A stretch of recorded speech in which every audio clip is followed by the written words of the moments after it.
Лъчковец 2008. За всички истински фалшиви играчи в кавички рап гангстери. Аз не съм гангстер, просто гледам малко по-различно на нещата.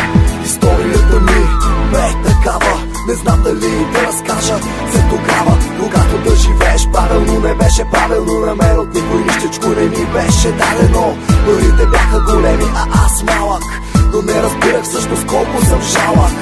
Мислих се за такъв какъвто не бях, плашех се от себе си и живеех в грях. Ще ми бъде ли простено за миналото време и колко в замяна пък за грешката ще вземе? Ще мога ли с гумата от листа да изтрия това как за малко сам щях да се затия? И то за какво?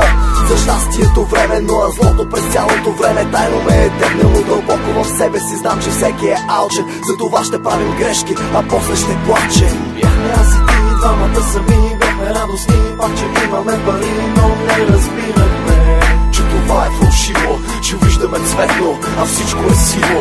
Бяхме аз и ти, двамата сами, бяхме радостни, пак че имаме пари, но не разбирахме, че това е фалшиво, че виждаме цветно, а всичко е сиво. Не ме познаваш, прибери реката на 16 до реката. Само Господ знае колко хора оставих на земята. Що си мислиш, че съм глуп, когато съм същата отръпка? Слагай ръка на сърцето, аз слагам от петка путка. Майна, знаеш пък как ми пука, че не съм си крил лицето.